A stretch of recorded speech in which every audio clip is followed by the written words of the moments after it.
पूर्वी यूक्रेन के उड़े चीथड़े, 5000 हमलों से कोहराम।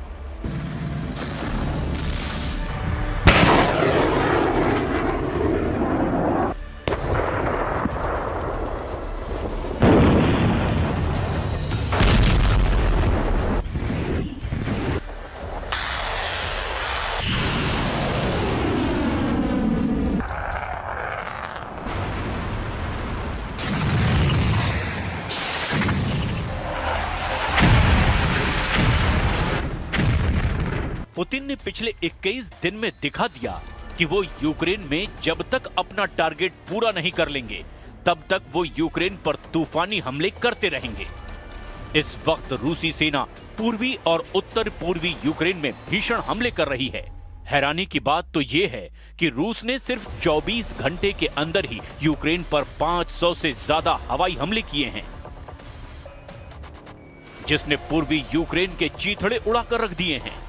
जबकि दूसरे मोर्चे पर रूस की परमाणु तैयारियों ने अमेरिका, नेटो और यूरोप को मजबूर कर दिया है, या तो रूस से सीधी जंग करो वरना यूक्रेन पर रूस की हर शर्त को मानो। आप पुतिन की पावर का इसी से अंदाजा लगा सकते हैं कि जो ट्रंप कभी पुतिन और रूस को कागजी शेर कहकर चुनौती दे रहे थे, वो ट्रंप अब पुतिन की परमाणु फोर्स की पावर देखकर दोबारा पुतिन से बातचीत की गुहार लगा रहे हैं। हैरानी की बात तो ये है कि जो बात ट्रंप को 10 महीने में समझ नहीं आई, उस बात को पुतिन ने ट्रंप को 21 अक्टूबर से 29 अक्टूबर 2025 के बीच ही समझा दिया। पुतिन की परमाणु ऊर्जा से चलने वाली क्रूज मिसाइल बुरेवेस्निक और परमाणु हमला करने में सक्षम पोसाइडन टॉर्पीडो, या यूं कहें कि समुद्री ड्रोन ने ट्रंप समेत नेटो के सभी 32 देशों को दिखा दिया कि अगर जरा भी रूस की घेराबंदी की कोशिश हुई तो रूस परमाणु धमाके करने में जरा भी वक्त नहीं लगाएगा। लेकिन वो कैसे होगा? हम शुरुआत करते हैं पूर्वी यूक्रेन पर रूस के उन हवाई हमलों से जिसने राष्ट्रपति ज़ेलेंस्की की चीखें निकाल कर रख दी है।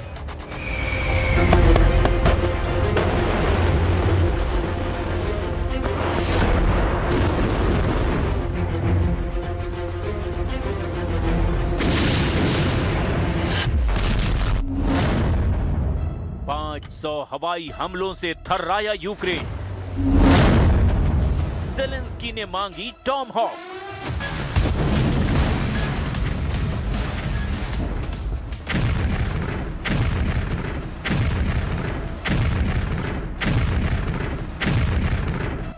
पूर्वी यूक्रेन में इस वक्त यूक्रेनी सेना के चीथड़े उड़ाए जा रहे हैं।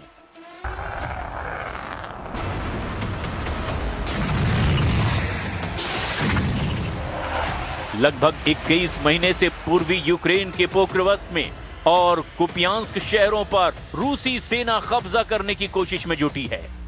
लेकिन वॉर जोन से आई हालिया रिपोर्ट से साफ हो गया कि रूसी सेना ने पूर्वी यूक्रेन के पोक्रोवस्क और कुपियांस्क शहरों में घिरे यूक्रेनी सैनिकों को अब सरेंडर करने के लिए मजबूर करना शुरू कर दिया है।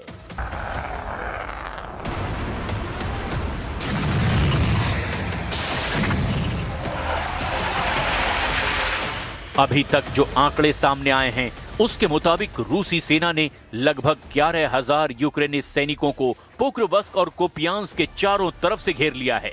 वॉर जोन से कुछ रूसी रिपोर्ट्स ने दावा किया कि 300 की संख्या में रूसी सैनिकों ने पोक्रोवस्क और कुपियांस्क में हमले शुरू किए हैं, जिसकी वजह से यूक्रेनी सैनिक के दर्जनों मोर्चे कमजोर हो चुके हैं।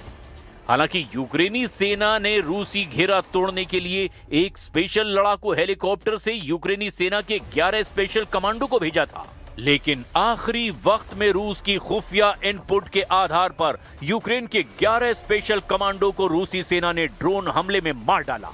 इस रूसी हमले में लड़ाकू हेलीकॉप्टर में सवार सभी स्पेशल कमांडो और यूक्रेन का लड़ाकू हेलीकॉप्टर तबाह हो गया।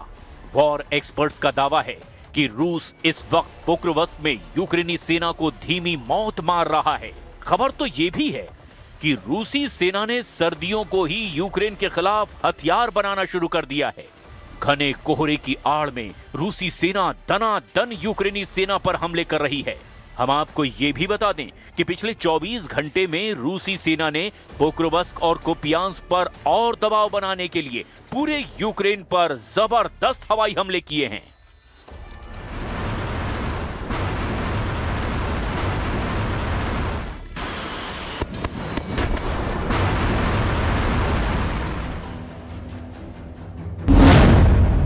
यूक्रेन की डबल हार, रूस ने उड़ा दिए लेपर्ड टैंक। हाल के दिनों में यूक्रेन पर दोहरी मार पड़ रही है। एक तरफ रूसी सैनिक हर दिन सैकड़ों यूक्रेनी सैनिकों को मार रहे हैं, तो वहीं दूसरी तरफ यूक्रेन को मिले नेटो और यूरोप के हथियार भी तबाह होने लगे हैं। रूस यूक्रेन युद्ध में राष्ट्रपति जेलेंस्की के लिए गेम चेंजर माने जा रहे जर्मनी के खतरनाक लेपर्ड टैंक के रूसी सेना ने टुकड़े टुकड़े कर दिए हैं। रूसी ड्रोन हमले से ध्वस्त हुआ लेपर्ड टैंक डॉनबॉस के कीचड़ भरी जमीन पर पड़ा हुआ है। ये रूसी हमला उस वक्त हुआ जब यूक्रेन की सेना का एक काफिला आगे बढ़ रहा था।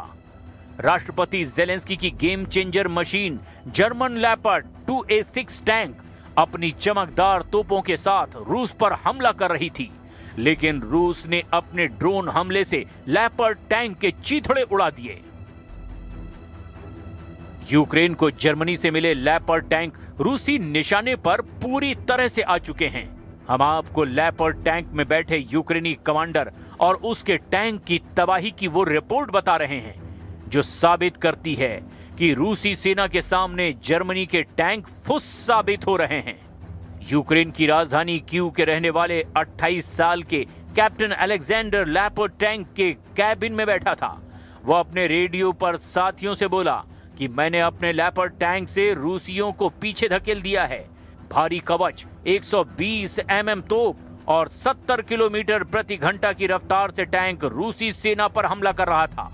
जेलेंस्की इसे गेम चेंजर टैंक कह रहे थे, लेकिन तभी अचानक आसमान से रूसी ड्रोन लॉनेट ने टैंक की तरफ गहरा गोता लगाया और भयानक आवाज के साथ लेपर्ड टैंक के हैच पर सीधा हमला किया। रूसी ऑपरेटर सर्गेई इस ड्रोन को डोनेट्स्क के एक गुप्त बंकर से कंट्रोल कर रहे थे। सर्गेई ने ट्रिगर दबाया, निशाना लॉक किया और फिर कुछ फुसफुसाया और फिर इसके बाद पहला विस्फोट लेपर्ड के ट्रेड्स पर हुआ। इससे धातु के टुकड़े उड़ गए, टैंक कांपा, लेकिन अलेक्जेंडर ने आवाज दी, आगे बढ़ो। लेकिन तभी दूसरा ड्रोन आया और सीधा इंजन पर गिरा। विस्फोट की लपटें भड़की और ये टैंक टुकड़ों में बिखर गया। जोरदार धमाके से कुछ सेकंड में ही यूक्रेन को जर्मनी से मिला लेपर्ड 2A6 टैंक टुकड़े टुकड़े हो गया। यूक्रेन के इस टैंक की तबाही का लाइव वीडियो रूसी ड्रोन के कैमरे में कैद कर लिया गया। Und zum anderen haben wir und bauen auf Kräfte, Streitkräfte, Truppe, Land, Luft, See, Cyberinformationsraum, Weltraum. Also alles Fähigkeiten, die wir bereits heute haben und die werden weiter verstärkt. Die werden weiter ausgerüstet, ausgestattet, aufgebaut und mit den Plänen dann in Deckung gebracht, sodass wir, sollte es zu dem Fall kommen, auch tatsächlich unser Land erfolgreich verteidigen. रूस का परमाणु परीक्षण, Trump पर Putin का खौफ। रूस ने परमाणु परीक्षण फिर से शुरू करने की दिशा में औपचारिक कदम बढ़ा दिए हैं।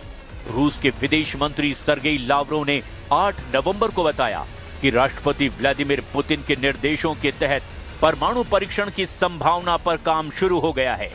ये बयान ऐसे वक्त में आया है जब अमेरिकी राष्ट्रपति डोनाल्ड ट्रंप ने पिछले हफ्ते ही कहा था अमेरिका अपने परमाणु हथियारों का परीक्षण फिर से शुरू करेगा।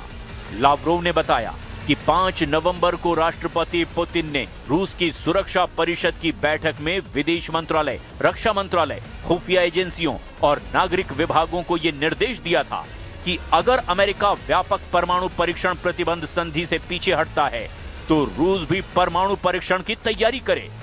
इधर रूस ने यह भी कह दिया है कि अगर अमेरिका के विदेश मंत्री मार्को रूबियो रूस के विदेश मंत्री के साथ युद्ध विराम पर बात करना चाहते हैं तो अमेरिका को रूस की सभी शर्तें माननी पड़ेगी, तभी रूस की तरफ से बातचीत पर कोई शामिल होगा। जबकि दूसरी तरफ रूस के राष्ट्रपति पुतिन ने निर्देश दिया और इस पर रूस परमाणु कमांड सेंटर ने अपना काम शुरू भी कर दिया है। रूस के विदेश मंत्री लावरोव ने कहा कि रूस फिलहाल इस प्रक्रिया को तकनीकी और रणनीतिक स्तर पर परख रहा है और जनता को समय आने पर परिणामों से अवगत कराया जाएगा। लावरोव ने दावा किया कि रूस केवल तभी परमाणु परीक्षण करेगा जब अमेरिका पहले कदम उठाएगा। लावरोव ने बताया कि अब तक अमेरिका की ओर से राष्ट्रपति ट्रंप के बयानों पर कोई आधिकारिक स्पष्टीकरण नहीं मिला है। ट्रंप ने हाल ही में घोषणा की थी कि अमेरिका 3 दशकों के अंतराल के बाद अपने परमाणु परीक्षण को फिर से शुरू करेगा। ट्रंप ने कहा था, वॉशिंगटन अब बराबरी के आधार पर चीन और रूस जैसे प्रतिद्वंदियों के साथ परमाणु क्षमता को परखेगा। ट्रंप की इस घोषणा से दुनिया पर एक बड़ी परमाणु जंग का खतरा बहुत ज्यादा बढ़ चुका है। इससे परमाणु हथियारों की नई होड़ शुरू होने की आशंका जताई जा रही है और इसी पर सीधा जवाब अब रूस ने अमेरिका से मांग लिया है। Но в то же время обращает на себя внимание, что указанное мероприятие последовало за неоднозначными высказываниями президента США о намерении активизировать испытательную деятельность применительно к ядерным вооружениям, якобы в ответ на некие равнозначные, как было сказано, шаги России и Китая. इधर दूसरी तरफ यूक्रेन के राष्ट्रपति जेलेंस्की अमेरिका से लंबी दूरी की टॉम हॉक मिसाइलें आने का अब भी इंतजार कर रहे हैं, लेकिन अभी तक ट्रंप ने एक भी टॉम हॉक मिसाइल यूक्रेन को नहीं दी है और ना ही वो आसानी से देने वाले हैं। जबकि दूसरी तरफ 3 अक्टूबर 2025 से अब तक यूक्रेन के 27 इलाकों पर 5000 से ज्यादा हवाई हमले रूस कर चुका है। रूस के इन हमलों में क्रूज और बैलिस्टिक मिसाइलों का जमकर इस्तेमाल हुआ है।